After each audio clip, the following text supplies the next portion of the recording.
what we will be going over mostly is the development, the implementation of poroelasticity within PyLith and the work that we've been doing of late to get that ready for what looks to be a monumental up and coming 3.0 release. And well, this is listed my advisor, Dr. Matthew Nepley. I'd like to also thank Brett Agard, Charles Williams, Shindao Liu, and quite a few others that have helped along the way with this. It's been quite an interesting journey. Okay, so we're going to go over first a little bit of a refresher with what PyLith is and how we got to the current point, and then we'll go over more of a motivation of our problem, then the implementation we're using, some results, and there's a lot in the future expansion part that is a bit here, a bit in, somewhat in, mostly in, somewhat not.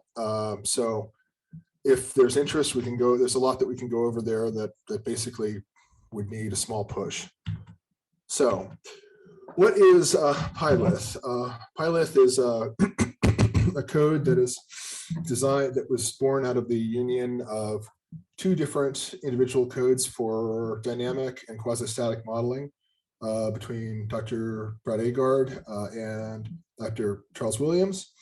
The idea was to have a comprehensive simulation that could model short-term crustal deformation as well as long-term deformation, the same platform, have modularity to it, and make it open source and widely available. And this admittedly dated download tracker shows the popularity of the tool. So at the moment, PyLith was stated again to cover basically mechanics. You have dynamic rupture, quasi-static relaxation, problems with regard to earthquake seismology and crustal deformation. So the interesting thing, this again, covering the basic physics capabilities that we had within PyLith in the past, where we had more of a mechanics sim. What we're moving into the PyLith version 3 is something a bit more. We're dipping our toes into the world of multiphysics by not only having quasi-static and dynamic elasticity, but also including poroelasticity. The bulk rheologies we're covering are various for linear elasticity as well as nonlinear elasticities, and the first for poroelasticity itself. And we'll be covering prescribed slip for mechanics related problems. And that may be expanded here in short order. I guess you guys will have to come to our workshop this summer, and if you really want to see the combination of all the efforts that are kind of running through the air at the moment. So before we start, let's kind of go over a problem. When we talk about poroelasticity, what exactly do we mean? We hear it, at least it seems to have been a buzzword within geomechanics. So let's start by the basics here. It's like what would we consider as a porous material? Well, the basic idea comes from soil mechanics, where you have a solid that is full of holes. So you're able to model fluid flow and solid deformation in the same sort of package. So here we have on the left, which is the basic example of where most of the mathematics of this came from, which is soil consolidation or sand. And we have the common example of a poroelastic material, at least that I run into less often than I should, a sponge on the right. All right. So we see a couple of examples of poroelastic materials just to kind of show the utility and how common these are within our experience. Is that rarely do you have a material that is, well, pardon the pun, rock solid. Usually there are small pathways of varying sizes and tortuosities that permit fluids to pass through them. And we have examples from sand here to various sorts of metamorphic and volcanic igneous rocks to biological materials such as bone. And so going over this a bit further is that we can see that the sorting behavior that we would see within the sorting behavior that we see within the material can tell us quite a bit about the strength of the material, as well as in some cases, the history of the material. And often in the petroleum engineering aspect, we would see that the level of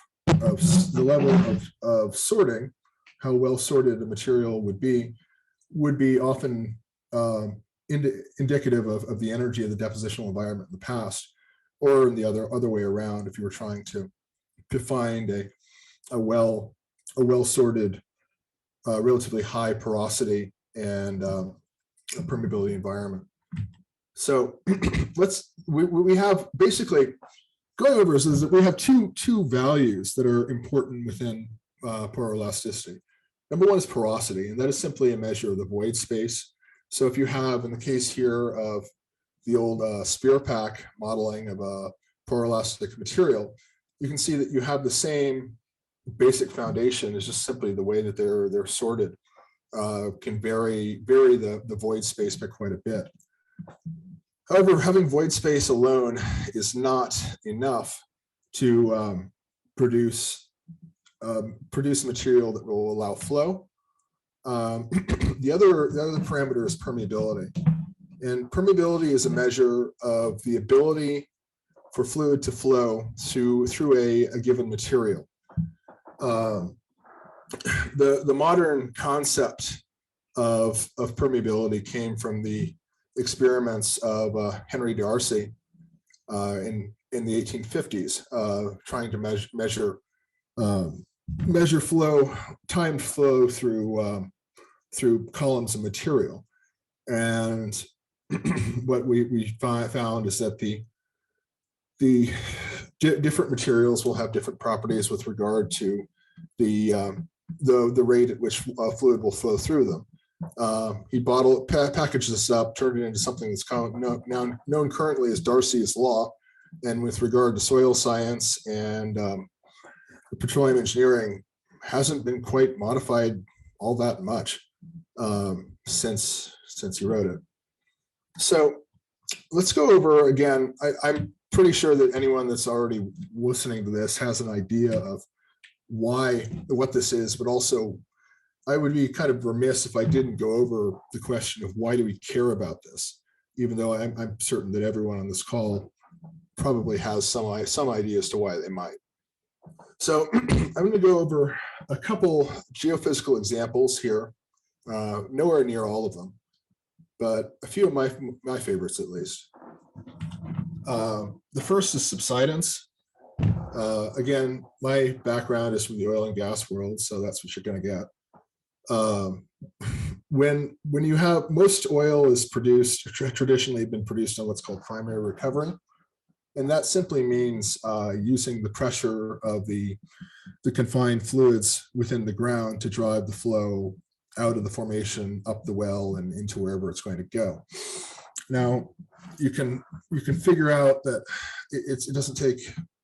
It's pretty obvious that once this volume is removed, that it's going to have some sort of an effect on the stress environment, because you have the same amount of stresses that are, for example, are overburdening the reservoir, but you have less of a fluid pressure to fight against them. One very famous and very clear example of the effect that poroelastic behavior can have in the real world is shown here on the left, and this comes from one of the first major oil fields in the North Sea, Ekofisk. And what you're looking at is a platform that was that housed drilling equipment and drilling production equipment. And on the left, you see a picture from 1973 the number of holes from the superstructure is visible and clearly more than the number that had been visible in 1984, which are a couple of years later. So the story with this one was, and it may be somewhat anecdotal, is that this was kind of noticed by happenstance by people that were working on the rig.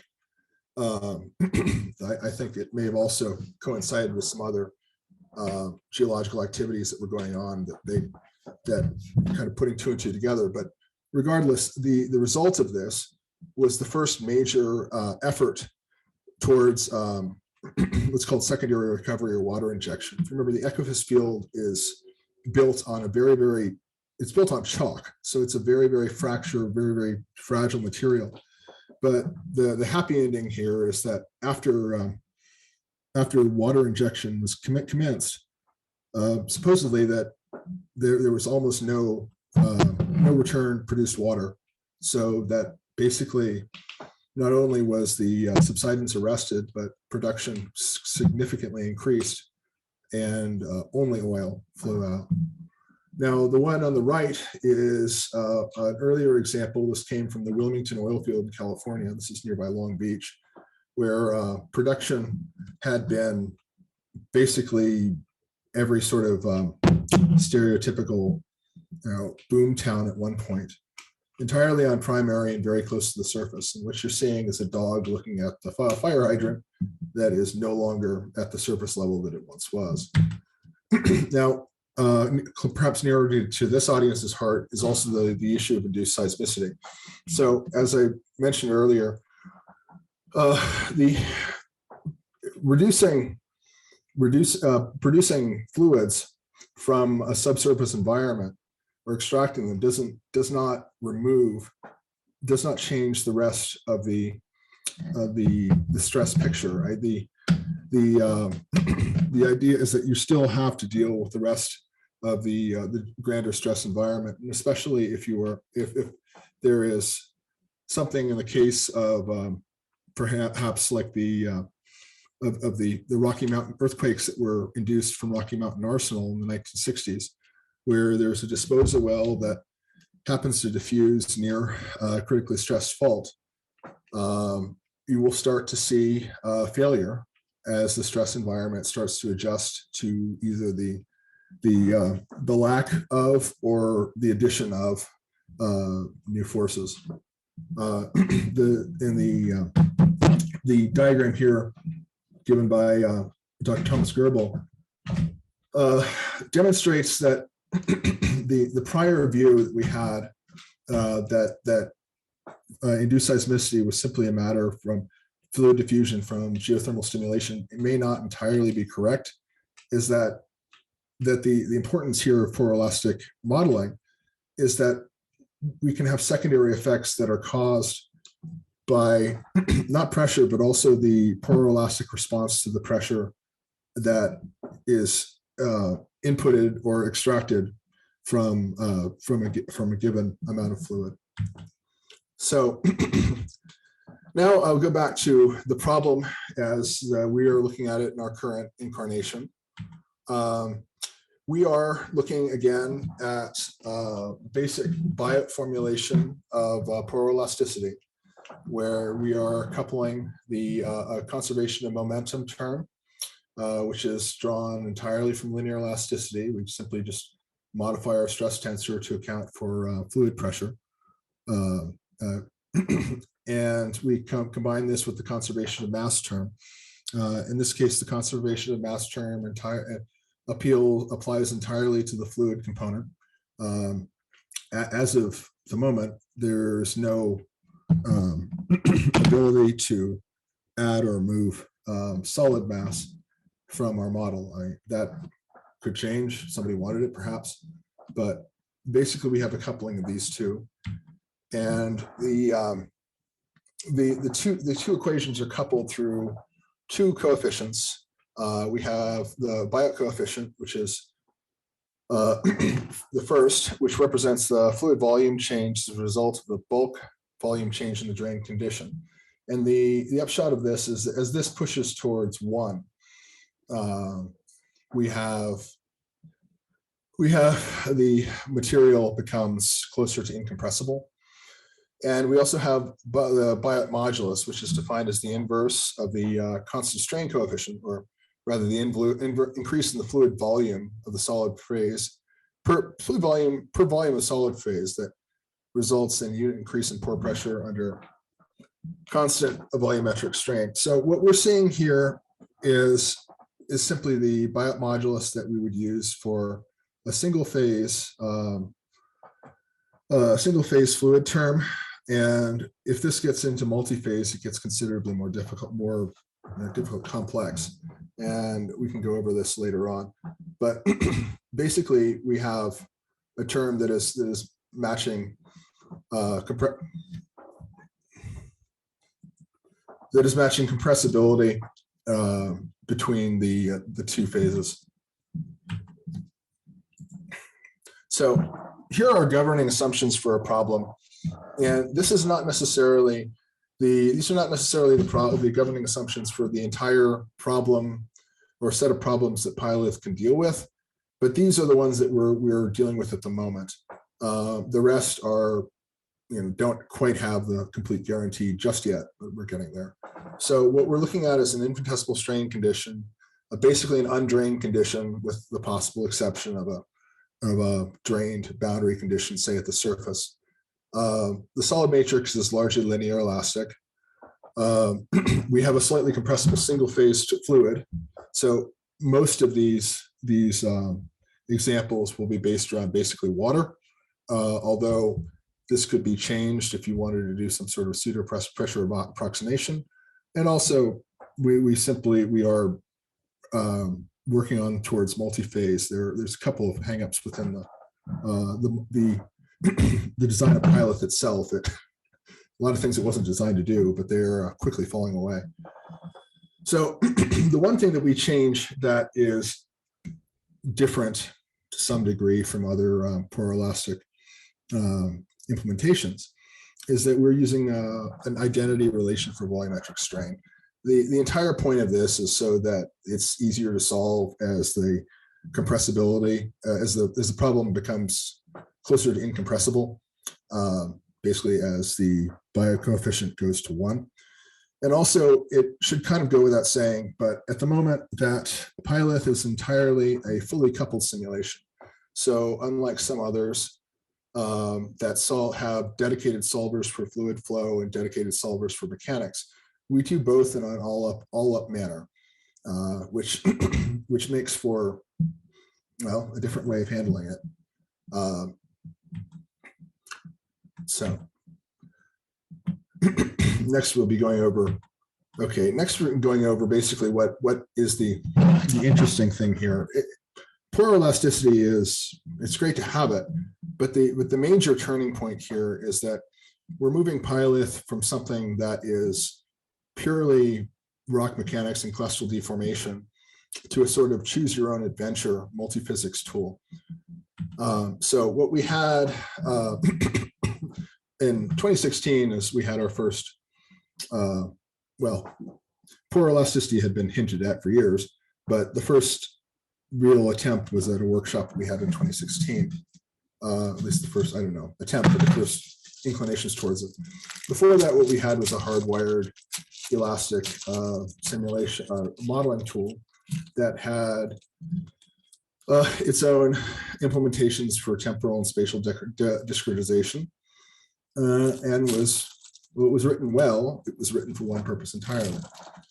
And so what we're doing now is we're changing this so as to make make the implementation flexible for the desires of the user. Our discretization and our basic mathematics terms are entirely being handed over to PETCTS, which is a very, very well proven and very robust framework for solving time-dependent nonlinear problems. The spatial discretization is being handed over to the PETC DMPlex framework, as well as the finite element definition. If there's one thing to really be happy about this, is that you can do finite elements without having to worry about any of the stuff that just makes you confused about local to global or what have you in terms of the the individual elements. So, all right, let's go back for a minute and actually look at how we're solving problems for the finite element method. Basically, we have a PDE that we're multiplying by a trial function and integrating over a domain. So what we get is two terms, one that is multiplied by the trial function, one that's multiplied by the gradient of the trial function. We call them F0 and F1.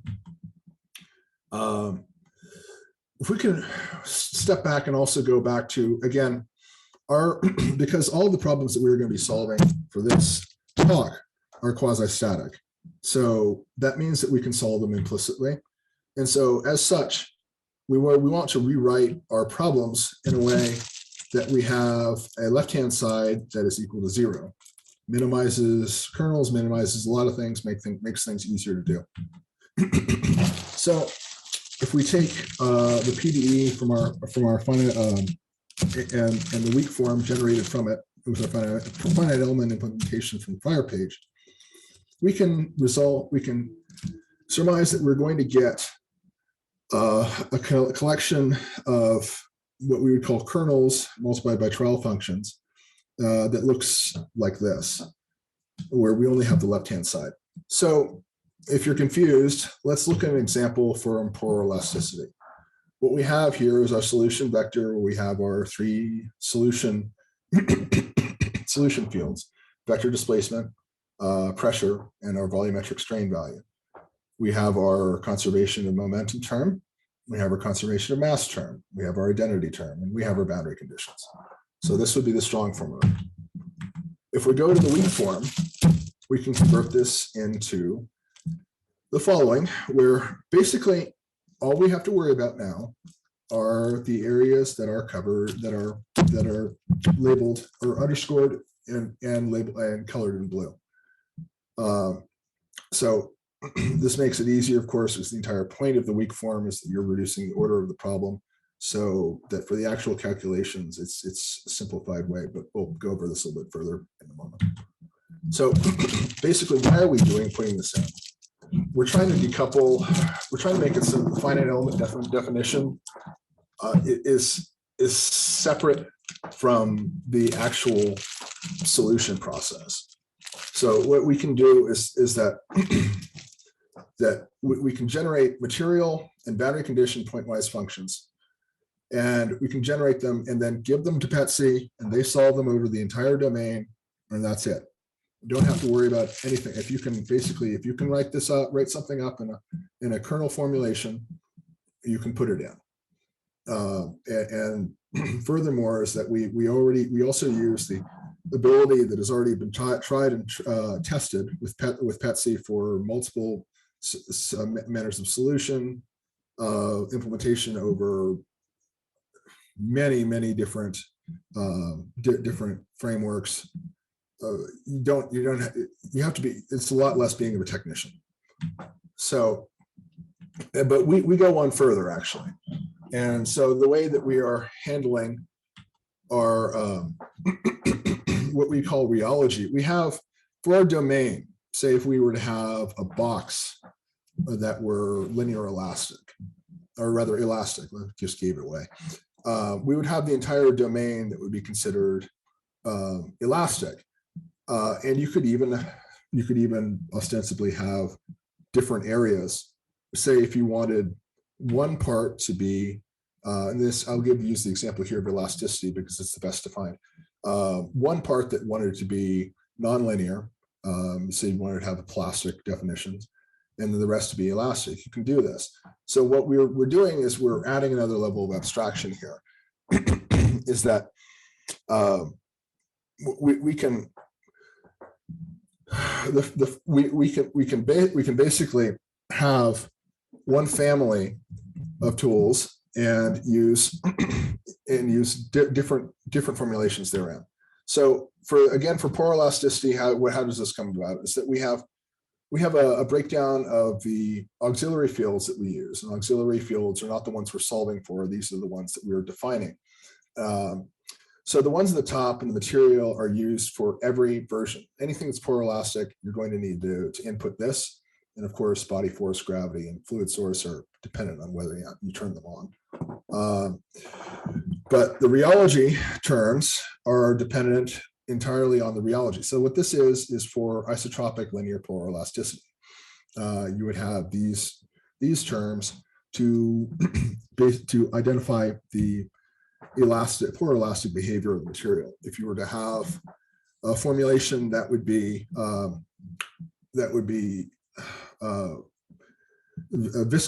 poro-viscoelastic, you keep these, you drop these, and go on. The benefit here is not only for ease of use, but it's also for the ease of use of the developers, where you're having to redo effort a whole lot less. So within the kernels themselves, we have an example here of showing which ones are which. The green terms have to do with the rheology, and these are the heavy lifting bits of the poroelasticity. For example, for the baseline, you have the added force, something like gravity. And this continues with the Jacobians, but okay. Now this is where this becomes a sales pitch. If we go over the kernel implementation, what we see is basically the idea is that you can program multiphysics. So what we have are plug and play physics kernels. You do not have to be low level. Again, if you can write any of these, you can implement new physics. You can think it, you can do it. So our inputs to our kernels are all the same. We have the same predictable inputs where we have dimension, we have the number of solution fields. With the solution fields, we have the auxiliary fields, and the gradients of both, the time derivatives of both, and constants, which are another sort of give me at this point. So again, let's go back to linear elasticity. We have these kernels here, each one representing some bit of physics, again, from the weak form. So if we're going to look for the F1U function, so what is this? We have the stress tensor. Okay, so there's our definition of a poroelastic stress tensor. Here's the code. That's all. If you can write that, you can implement something else. If you were to change this into some other form of relation that weren't necessarily standard Hooke's law, write it up, put it in, put it out. The same thing for the variation in fluid volume term, for when this comes from the conservation of mass equation again. And here we have for Darcy's law. I mean, this is not real difficult. So we also have another ability that we're adding in, is that we have the ability to update state variables. At the moment, we are only implementing this pretty much for porosity, where it can be turned on, where the idea is that we can model compaction as at the end of each solution run. So if we solve for the primary variables are pressure, displacement, and volumetric strain. At the end of that, we have what is basically an explicit solution for the auxiliary terms, and we can select which ones we would want to. Again, this is simply just a matter of adding in a function. And the way that we're updating porosity is that we have the change in porosity over time is equivalent to this, and multiply it by the time step and add it in. The fun fact here is this ends up requiring a 6-field solution formulation, which actually provides for some interesting results. So the question now becomes, does any of this work? The answer is, yeah, actually it does. So we start with our benchmarks, and these are the classical benchmarks from soil mechanics. We're starting with the case of the Terzaghi problem, which is a one-dimensional soil consolidation problem that actually predates bioporoelasticity. So the numerical system here is considered in 2 dimensions, although the entire point is that it can be a one-dimensional problem. So you have a soil sample of a certain thickness that's being compressed. It is not rigid with respect to the lateral directions. That has no displacement at the base. So it's laterally constrained. Displacement is restricted in next direction to 0, and flow is prohibited through the boundaries except for at the top. So what we see here are values of the analytical condition. This is for a normalized result at given times. And what we see is that we provide relatively, certainly acceptable reproduction of benchmark behavior. So if we continue this to 2 dimensions, what we have is a better explanation of the coupling processes, coupling between mechanical and pore fluid properties. What we have is a rectangular sample of infinite length. It's an analytical problem that's compressed between 2 rigid frictionless plates. The plane strain condition is holding because we have the infinitely long assumption, and the confined sample. And the confined sample here is assumed to be homogeneous. However, this does not necessarily need to be the case. It can be accounted for anisotropy, but our point here is for a benchmark. At the time, okay, so the entire also see, if you see a little corner here, this is because what we have is a symmetric problem. So if you wanted to solve this in a more simple fashion, you just simply take a quarter of it and make the X and Y displacement boundary 0, add a compression term and call it a day. So anyway, at time 0, we have a compressive vertical force that's applied from both plates. And we also have at the lateral edges what's called a drain condition, so free flow out the side. What we will see, however, is something called the Mandel-Cryer effect, where we have a slight increase in pressure prior to drainage.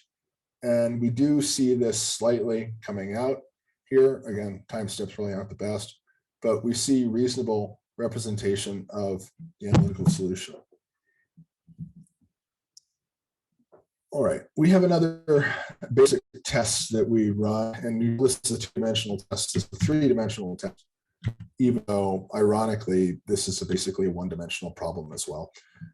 So Cryer's problem consists of a saturated sphere of porous media that's subjected to a compressive stress all along the surface. So the surface is modeled as drained, but we have a squeezing that's going entirely in from all sides. And ideally, this is modeled, well, in theory, it's modeled as a ball, but in almost every case that we see, folks just simply use 1/8 of it because of the symmetry issue.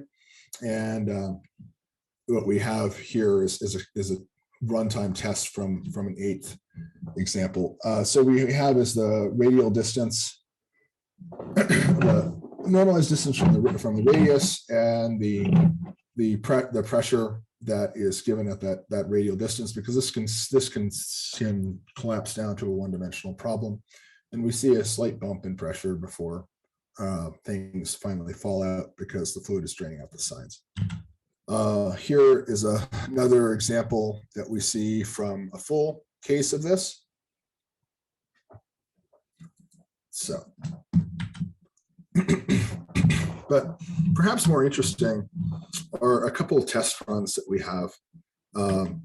One problem that had come up in a prior hackathon was one of a magma chamber and flow coming in and measuring displacement at the surface from the inflow of said magma. So we have here as a basic test, this is we have our intrusion, and the entire point, the reason why this is a mushroom is because, as opposed to initially, the only way to add fluid in to the domain was to have a flux boundary condition along the edge. So that's what our conduit is. So for the input parameters for this, we have, and this wasn't real wasn't all that accurate, but in terms of big picture, we're looking for basically a difference.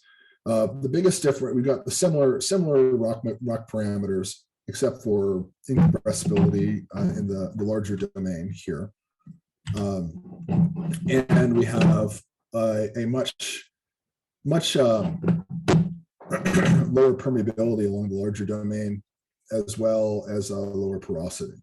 I think there's 2 orders of magnitude difference here. The entire point was that I was wanting fluid to go up and up quick. So we have a source here that has a inflow pressure that is 2 orders of magnitude higher than the initial pressure that is set. And let's see if we can run this example.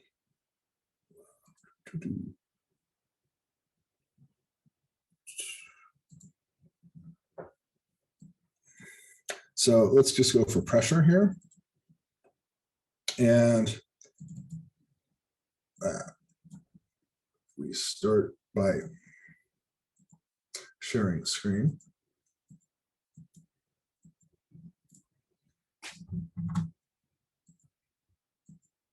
Oh.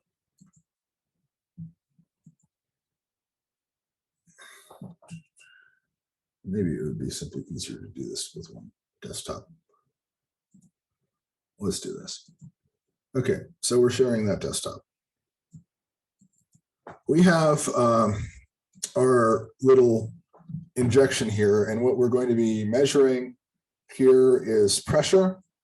So this simulation run is 10,000 days, but we can start to see the difference. Apparently, our parameters worked because the flow is falling through the conduit and it doesn't seem to want to go out the sides. The other benefit here is that our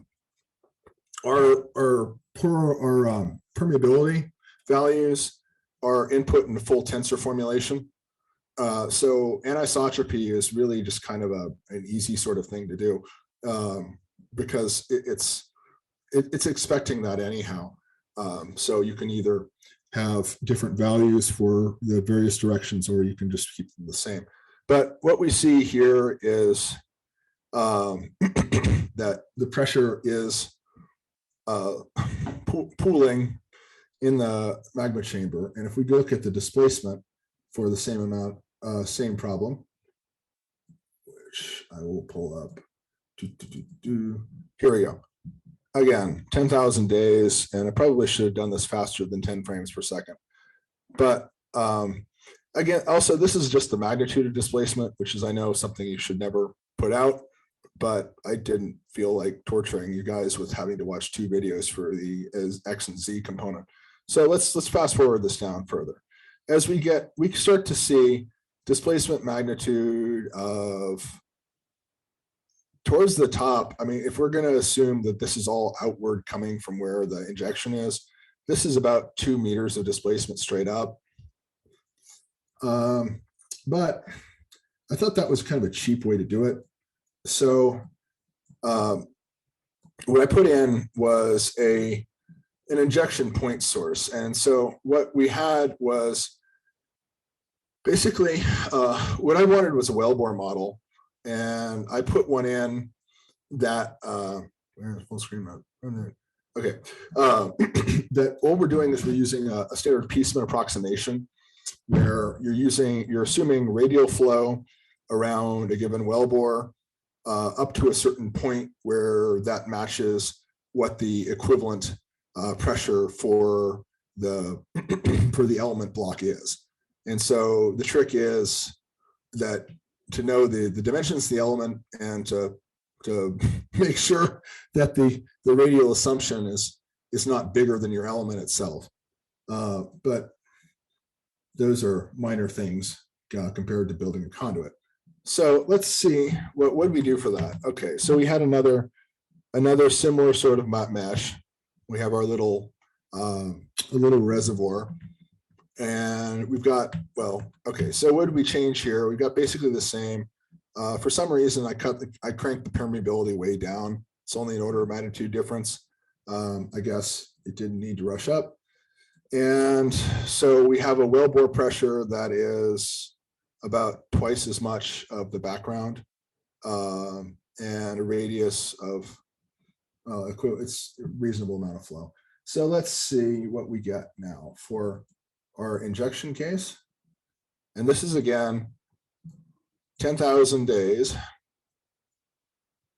And we start to see we have a oh, also the way that this is set up is that the user, you have the dimensions of the mesh, and you, for example, for the 2D case, you know the mesh is this many by this many dimensions, and you have the actual values of where it is. I mean, this could be also converted via Pyre. And this is specified to the input file, and the program will plunk down another, basically, well, not boundary, kind of boundary, but a point source right there. You don't have to define it within the mesh. So we see the similar sort of thing here, except fluid diffusion is taking longer. I guess that's what happens when you make the permeability that much worse. But and we see a rather large, well, a significant difference in pressure. But the more interesting thing is this. Let's look at the displacement again. We have displacement here, the max of this being only 1.4 meters. Again, diffusion just didn't go as far. But if you inject this, you know, the 10,000 days, the length of the Vietnam War, after that, you get a measurable good meter of displacement in the vertical directions, except this is kind of radial anyhow, because it's the magnitude, and it's all coming out from the injection point. Anyway, this is just an example of what we can do now. And this is just the quasi-static case. And these are some admittedly rather simplistic models. So, so we can have questions. I need to cut this up here pretty soon. So the next steps that we want to do here is, the one benefit of PyLith is that everything is very well tested, very well, very rigorous, and will not crash. As a developer, that makes things hard. So we need to add in analytical tests, especially for dynamic poroelasticity. We have this there, and it was sort of okay, we can do the dynamic because we have the quasi-static too, but we didn't really have a good test for it because there wasn't a real reason to. Well, there's something else that we have is, aside from the point sources, is a wellbore. This is a very rudimentary example because has some issues running in parallel. But what you see here is a Ricker source function multiplied by a moment tensor, so as to create just basically a point explosive source. And so once we do that, we have that, we can start testing against the modeled wave amplitudes against what we would expect from a given poroelastic environment, and get at least good enough benchmarks to include this in a final version. So, of course, we also want conversion scripts for more poroelastic benchmark cases, or even Eclipse files, but this is really Python stuff. This isn't the hard coded as much. Another thing that we're working on are update functions for auxiliary variables. Okay, permeability. That's what we care about. I mean, that's what anyone cares about. Is how does permeability change with respect to stress? And if we can find a way to model this on paper, we can put it in, and we can get results. Okay, multi-phase model. I have an example of why that is a pain here, if anyone cares to see it later. Oh, also something like poroelasticity. It's just a matter of putting it in. It's straightforward if you can put the equations together. In fact, I have it later on, but I'm not going to put those up because nobody really wants to see that here. And also fully poroelastic faults. We thought this was more difficult than it would be. It's actually, I'm hoping to get this working by our conference coming up. And so Okay, I was about to go over point sources, but I think I will leave this open to questions now if folks have them.